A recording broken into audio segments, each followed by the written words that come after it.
ابو جعفر کا انبار سے دل برداشتہ ہونے کا تیسرا سبب یہ تھا کہ آخر میں اس کے خلاف ایک ایسا حادثہ رونما ہوا تھا جس سے اس کی جان کو خطرہ پیدا ہو گیا تھا۔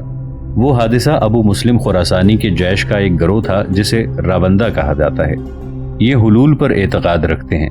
ان کا عقیدہ ہے کہ خدائے عز و جل ابو جعفر منصور کے جسم میں حلول کر گیا ہے اور روح اعظم ابو مسلم خراسانی کے قاتل عثمان بن نہیک کے جسم میں حلول کر گئی ہے۔ یہ لوگ انبار میں ہی رہتے تھے اور اپنے عقائد کا پرچار کرتے رہتے تھے۔ ابو جعفر منصور نے اس جماعت کے سرداروں کو گرفتار کر کے جیل بھیج دیا۔ رواندہ جماعت کے لوگوں نے جیل پر حلہ بول دیا اور اپنی جماعت کے بہت سے لوگوں کو چھڑا کر لے گئے۔ پھر قصر خلافت کی طرف متوجہ ہوئے کہ اسے قتل کر دیں۔ اس کے نگہبانوں کی تعداد بھی اتنی کافی نہ تھی کہ وہ اس حملے کی مدافعت کر سکتے۔ پھر بھی جتنے آدمی ساتھ تھے انہوں نے مقابلہ کیا اور سب اٹھ کھڑے ہوئے اور لوگوں کو ان کے خلاف جنگ پر ابھارتا رہا۔ تلواریں میان سے نکل آئیں اور کافی خون بہا۔ اس واقعے کے بعد منصور نے تہیہ کر لیا تھا کہ وہ بہت جلد اپنے نئے دارالحکومت کی طرف منتقل ہو جائے گا۔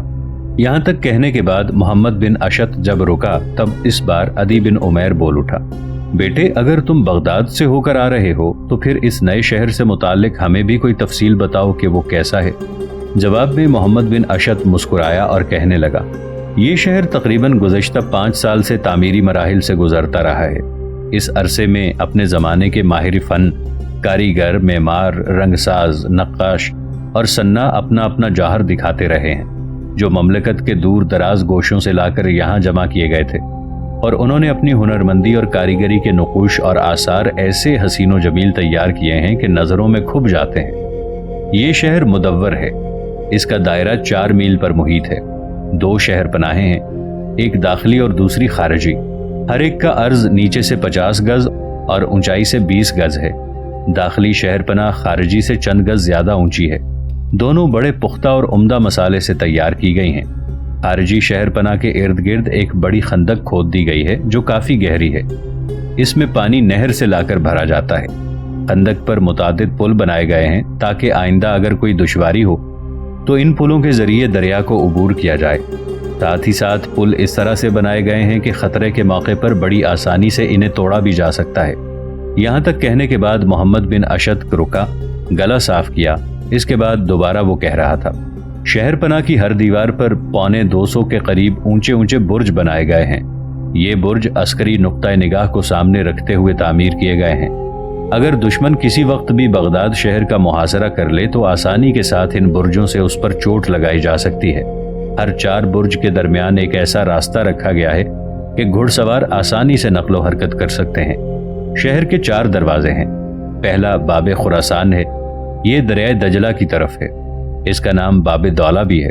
دوسرا دروازہ باب بصرہ، اس کا رخ جنوب کی طرف ہے جہاں ایک نہر ہے، اس میں پانی دریائے فرات سے آتا ہے اور دجلہ میں جا گرتا ہے۔ تیسرا دروازہ باب کوفہ ہے، اس کا رخ جنوب مغرب کی طرف ہے، اور چوتھا باب شام ہے، اس کا رخ مغرب کی طرف ہے۔ ان 4 ابواب کے لیے جو پھاٹک لائے گئے ہیں وہ بھی تاریخی اہمیت کے حامل ہیں، جو مختلف زمانوں میں 4 قدیم شہروں کے لیے بنائے گئے تھے۔ چنانچہ ایک پھاٹک شہر واسط سے لایا گیا ہے جو حجاج بن یوسف کے عہد میں بنایا گیا تھا، جو بنو امیہ کی طرف سے عراق کا حاکم تھا۔ باب کوفہ والا پھاٹک بھی خالد بن عبداللہ القصری کے عہد میں تیار ہوا تھا، جو امویوں کی طرف سے یہاں کا حاکم تھا۔ باب شام اور باب خراسان کے پھاٹک بھی قدامت کی انوکھی شان رکھتے ہیں۔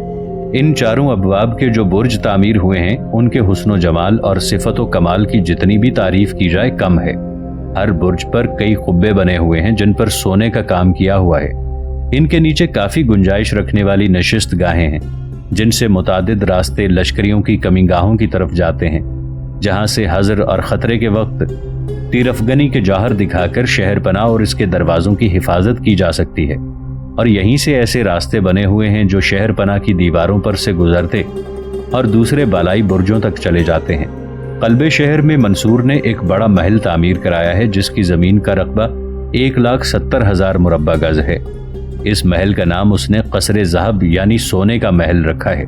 اس میں 10 بڑے بڑے ایوان ہیں جن میں سونے کا کام کیا ہوا ہے، اور اس طرح طرح کے رنگوں سے اسے مزین کیا گیا ہے اور اس کے حسن کو دوبالا کر دیا گیا ہے۔ ہر ایوان میں ایک وسیع اور کشادہ ہال ہے۔ اس کے اوپر ایک قبہ ہے جس کی بلندی 80 گز ہے۔ اس کی خارجی سطح ہرے رنگ سے رنگی گئی ہے اور اس کے اوپر ایک زرد رنگ کا مجسمہ ہے جو ایک سوار کے برابر ہے، جس کے ہاتھ میں ایک لمبا نیزہ ہے جو ہوا کے رخ کی طرف اشارہ کیا کرتا ہے۔ ناظرین، آگے بڑھنے سے پہلے کامنٹ سیکشن میں ہمیں اپنی آراء سے ضرور آگاہ کیجیے گا کہ آپ کو ہماری یہ سیریز کیسی لگ رہی ہے۔ آئندہ آنے والی اقساط سے باخبر رہنے کے لیے ہمارے چینل کو سبسکرائب کر لیں اور ساتھ موجود بیل آئیکن کو ضرور کلک کر لیں۔ شکریہ۔ محل کے اندر منصور نے ایک شاندار اور حسین و جمیل مسجد بھی تعمیر کرائی ہے۔ اب تک مسلمانوں نے جتنی مسجدیں تعمیر کی ہیں، یہ ان سب میں کہیں زیادہ خوبصورت اور دلکش ہے۔ اس کا نام مسجد المنصور ہے۔ اسے مسجد مدینۃ الاسلام بھی کہہ کر پکارا جاتا ہے۔ اس کے علاوہ شہر پناہ کی دونوں دیواروں کے بیچ میں ایک بہت بڑا قید خانہ تعمیر کیا گیا ہے جس کا نام صدپک ہے۔ اس میں وہ لوگ قید رکھے جائیں گے جو بارگاہ خلافت کے ماتوب ہوں گے۔ شہر بغداد اندرونی طور پر 4 منطقوں پر تقسیم ہے۔ ہر منطقہ اپنی وسعت و کشادگی کے اعتبار سے مساوی ہے۔ ہر منطقے کو 4 بڑی بڑی شاہراہیں تقسیم کرتی ہیں۔ ان میں سے ہر ایک کی چوڑائی 40 گز ہے۔ یہ شاہراہیں ایک بڑے میدان میں آ کر مل جاتی ہیں جس کے وسط میں قصر ذہب اور مسجد منصور کی شاندار عمارتیں بنائی گئی ہیں۔ ان 4 منطقوں میں امرائے بنو عباس کے بعض رجال مملکت، امرائے حکومت اور سالاران لشکر کے لیے شاندار حویلیاں اور کوشکیں تعمیر کی گئی ہیں۔ ان حویلیوں اور کوشکوں کے باغات کی شکل قوس قزح کی طرح ہے، جن کا رخ قصر ذہب اور مسجد منصور کی طرف ہے۔ ہر محلے میں کئی بازار ہیں جن میں ضروریات زندگی سے متعلق تمام چیزیں دستیاب ہو سکتی ہیں۔ چونکہ ان بازاروں میں ہر طرح کے لوگوں کی آمد و رفت رہنے لگی ہے اور شور و غل کا یہ عالم ہے کہ کان پڑی آواز سنائی نہیں دیتی۔ پریشان روزگاروں، گوندوں اور تلاش معاش میں سرگرداں لوگوں کی کثرت سے گندگی اور غوغا آرائی بڑھ گئی ہے۔ لہٰذا منصور نے ان بازاروں کو ایک دور دست علاقے میں جو شہر سے بعید اور محلہ کرخ سے قریب تھا منتقل کر دیا اور صرف ایک بازار رہنے دیا۔ دکانوں کے اٹھ جانے اور بازاروں کے خالی ہو جانے سے جو جگہ بچی وہاں ایک مسجد تعمیر کرا دی گئی تاکہ عام لوگ وہاں پر نماز پڑھ لیا کریں اور مسجد منصور میں زیادہ ہجوم نہ ہوا کرے۔ اندرون شہر کے متعدد اور مختلف علاقوں میں کافی حمام بھی بنائے گئے ہیں۔ صفائی ستھرائی سے متعلق یہاں کے قواعد و شرائط بہت سخت ہیں۔ خلیفہ سے اجازت نامہ لیے بغیر کوئی شخص سواری پر یہاں نہیں جا سکتا۔ نہریں مغرب کی جانب اور مغرب سے مشرق کی جانب بہتی ہیں۔ ان میں پانی نہر قرخائیہ سے آتا ہے۔ اس سے درختوں کی آبیاری بھی ہوتی ہے اور باغات اور میدانوں میں جو پھولوں کے درخت لگائے گئے ہیں انہیں شاداب رکھا جاتا ہے۔ بغداد شہر تو تعمیر ہو گیا ہے اور بغداد شہر کی تعمیر کے ساتھ ہی خلیفہ ابو جعفر منصور کو 2 خوشیاں نصیب ہوئی ہیں۔ پہلی یہ کہ بغداد تعمیر ہو گیا اور وہ بہت جلد اپنی رہائش مستقل طور پر بغداد میں نئے تعمیر ہونے والے محل میں رکھ لے گا۔ دوسری خوشی اسے یہ نصیب ہوئی ہے کہ اس کے ہاں بیٹا ہوا ہے جس کا نام اس نے ہارون الرشید رکھا ہے۔ منصور چاہتا ہے کہ بغداد شہر کو اپنے زمانے میں عالم اسلام کا سب سے زیادہ خوبصورت اور جاذب نظر شہر بنا دے۔ یہاں تک کہنے کے بعد محمد بن اشط رکا، کچھ سوچا، اس کے بعد اقلیمہ کی طرف دیکھتے ہوئے کہہ رہا تھا، اقلیمہ، اب میں تمہیں اپنے ساتھ لے کر جاؤں گا۔ ہماری رہائش اب انبار شہر کی بجائے بغداد شہر میں ہوگی۔ خوشی کی بات یہ ہے کہ میرا خالہ زاد خازم بن خزیمہ اپنے اہل خانہ کے ساتھ بغداد منتقل ہو چکا ہے۔ دوسرے بہت سے سالار اور عمرا بھی بغداد منتقل ہو چکے ہیں اور اب خود خلیفہ بھی چند دنوں میں بغداد منتقل ہو جائے گا۔ یہاں تک کہنے کے بعد محمد بن اشط جب خاموش ہوا تب تفکرات کا اظہار کرتے ہوئے عدی بن عمیر بول پڑا، بیٹے، اقلیمہ سے تمہارا نکاح ہو چکا ہے، بے شک رخصتی نہیں ہوئی، پھر بھی یہ تمہاری بیوی ہے۔ جس وقت تم چاہو گے اسے تمہارے ساتھ رخصت کر دیں گے۔ بیٹے، تم اسے بغداد میں اس حویلی میں رکھو گے جو تمہیں ملی ہے تو یہ بیچاری اتنی بڑی حویلی میں اکیلی کیسے رہے گی؟ جواب میں محمد بن اشط سب کو مخاطب کر کے کہنے لگا، اقلیمہ اکیلی نہیں رہے گی۔ ہاں، اگر اسے اکیلا بھی اپنی حویلی میں رہنا پڑ جائے تو اسے کوئی نقصان نہیں پہنچائے گا، اس لیے کہ اس کی حفاظت کا خاطر خواہ انتظام پہلے ہی کیا جا چکا ہے۔ اس کے علاوہ میری اور میرے خالہ زاد خازم بن خزیمہ دونوں کی حویلیاں قریب قریب ہیں۔ جب میں نے کسی مہم پر جانا ہوا تو میری اول کوشش تو یہی ہوگی کہ اقلیمہ کو اپنے ساتھ لے کر جاؤں، لشکر میں اسے اپنے ساتھ رکھوں۔ اس طرح میرے لیے بھی آسانیاں پیدا ہوں گی، میں دل جمعی سے اپنی کارگزاری کا مظاہرہ کر سکوں گا، اور جس لشکر میں یہ میرے ساتھ نہ جا سکی تو میری غیر حاضری میں یہ میرے خالہ زاد خازم بن خزیمہ کے ہاں رہا کرے گی۔